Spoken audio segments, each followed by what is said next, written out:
अपन पढ़ रहे हैं 10th क्लास में जो प्रश्नावली 2.1 है उसका चौथा प्रश्न। तो जो चौथा प्रश्न दे रखा है वो बहुत ही महत्वपूर्ण है परीक्षा की दृष्टि से। दे रखा है कि निम्नलिखित संख्या युग्मों का युगल विभाजन विधि द्वारा महत्तम समावर्तक एचसीएफ ज्ञात कीजिए। आपको एचसीएफ यानी मस निकालना है। युगल विभाजन विधि कह सकते हैं या फिर युगल विभाजन एल्गोरिथम, ये दोनों एक ही चीज है। इससे आपको क्या करना है, एचसीएफ निकालना है। तो एचसीएफ निकालने का तरीका बहुत ही इजी है। तो इसको समझने के लिए अपन थोड़ा साइड में जाते हैं और समझते हैं कि युगल विभाजन विधि का प्रयोग करके कैसे एचसीएफ निकालना है। तो इसके लिए आप देखिए, आपको एक सिंपल सा सूत्र है वो याद रखना है, जो कि आपने छोटी क्लासों के अंदर पढ़ा होगा, शेषफल और भागफल और भाज्य निकालने का के लिए। तो ये होता है कि भाज्य बराबर भाजक इंटू भागफल प्लस शेषफल होता है। किताब के अंदर आपके दे रखा है युगल विभाजन विधि को समझने के लिए ए बराबर बी क्यू प्लस आर। तो उससे करेंगे तो समझ में आपको मुश्किल से आएगा। मैं आपको इस सूत्र के द्वारा समझाता हूं जिससे बहुत इजीली समझ में आएगा। देखिए कि जो भाज्य है वो बराबर क्या होता है, भाजक इंटू भागफल प्लस शेषफल। तो यहाँ पे जो 210 और 55 जो दे रखा है उसमें से आपको एक को तो भाज्य बनाना है और एक को बनाना है भाजक। इन दोनों में से अब किसको भाज्य बनाए और किसको भाजक बनाए, तो जो बड़ी संख्या है उसको भाज्य बनाना है और जो छोटी संख्या उसको भाजक बनाना है। यानी 210 के अंदर भाग देंगे किसका, 55 का।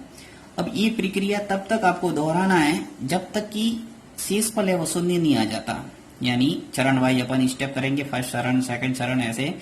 अब जिस चरण के अंदर शेषफल शून्य आ जाएगा उस चरण का जो भाजक होगा, यानी जिस संख्या का आपने भाग दिया है और शेषफल शून्य आ गया है, वही होगा इसका एचसीएफ। तो करते हैं यहाँ पे और इससे आपको समझ में आ जाएगा ये विधि। तो देखिए 210 और 55, तो यहाँ पे सबसे पहले फर्स्ट चरण लिखना है, चरण फर्स्ट। और चरण फर्स्ट में आपको लिखना है चूंकि 210 इज ग्रेटर देन क्या है, 55, यानी 210 बड़ा है किससे, 55 से। तो यहां लिखना है यूक्लिड विभाजन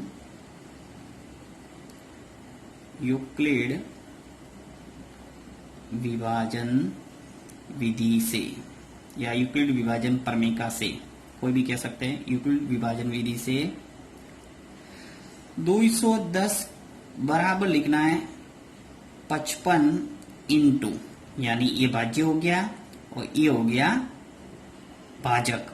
अब भाज्य के अंदर भाजक का भाग देना है, तो कितनी बार जाता है अब हम देखते हैं। तो देखिए जैसे यहाँ पे मैं भाग देता हूँ, 210 के अंदर भाग देता है किसका, 55 का। तो 55 का भाग देंगे तो 3 बार जाएगा, तो 3 बार चला गया और आ जाएगा 165। शेष रह जाएगा 45। तो इस ढंग से आपके जो भागफल आ गया वो 3 और जो शेषफल है वो क्या रह गया, 45। अब चूंकि इस चरण यानी फर्स्ट चरण के अंदर आपके जो शेषफल है वो शून्य नहीं हुआ है, यानी 45 आ रहा है, अर्थात चरण को आगे बढ़ाएंगे, सेकंड चरण को अप्लाई करेंगे। तो यहां लिखेंगे चूंकि शेषफल 45, ये जो शेषफल 45 है वो नॉट इक्वल टू 0 है, यानी 0 के बराबर नहीं है। अतः चरण सेकेंड है उसका इस्तेमाल करते हैं, चरण सेकेंड। और चरण सेकेंड में वापस युगल विभाजन विधि है वो किस पे लगाना है, ये भाजक और शेषफल, इस पे वापस लगाएंगे। अब चूंकि 55 इज ग्रेटर देन क्या है, 45, लिखेंगे यूक्लिड विभाजन विधि से, यूक्लिड विभाजन विधि से।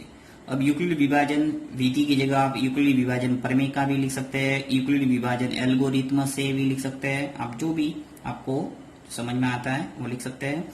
तो यूक्लिड विभाजन विधि से वापस मैं यहाँ इस्तेमाल करूंगा, 55 को भाज्य बनाऊंगा और 45 को बनाऊंगा भाजक। तो 55 में भाग दिया, यानी भाज्य बराबर वही सूत्र जो मैंने अभी बताया आपको, भाज्य बराबर भाजक इंटू भागफल प्लस शेषफल। तो 45 का भाग देना है और 45 का भाग कितनी बार जाएगा, एक बार, यानी कि भागफल आपके आ जाएगा 1 और जो शेषफल वो रह जाएगा, सॉरी यहाँ गुणा का निशान आएगा, भाज्य बराबर भाजक इंटू भागफल प्लस शेषफल। तो शेषफल आ जाएगा 10। अब चूंकि यहाँ शेषफल है वापस 10 आ रहा है, तो यहाँ वापस अपन को आगे चरण में जाना पड़ेगा। तो यहाँ लिखेंगे चूंकि शेषफल इस चरण का क्या है 10, जो कि नॉट इक्वल टू क्या है 0, यानी 0 के बराबर नहीं है। अतः चले जाएंगे चरण थर्ड में। और चरण थर्ड में वापस मैं क्या लिखूंगा 45 और 10 के अंदर यूक्लिड विभाजन विधि लगाएंगे। तो यहाँ लिखूंगा 45 इज ग्रेटर देन क्या है 10। यहाँ लिखेंगे यूक्लिड विभाजन विधि से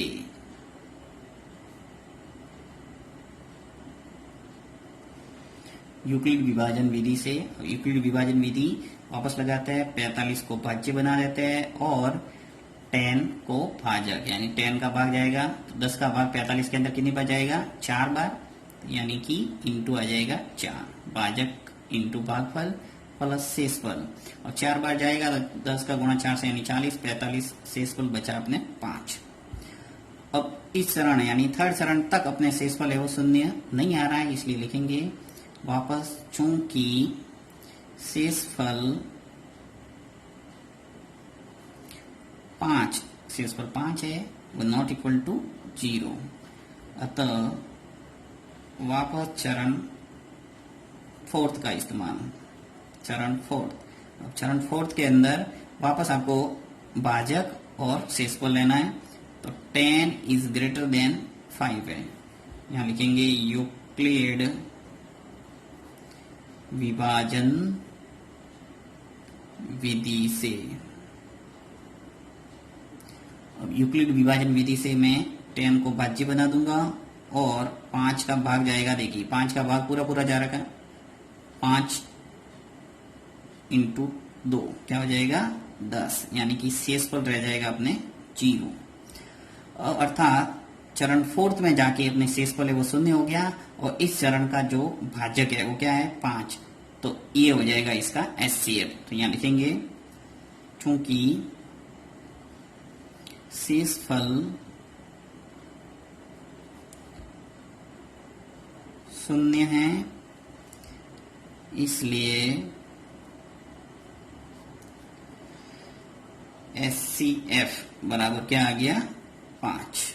ये क्या होगा इसका आंसर, यानी जिस चरण में जाके आपके शेषफल है वो शून्य हो जाता है, उसी चरण का जो भाजक होगा वो हो जाएगा उसका HCF, जो भी संख्या दे रखी है आपके उसका।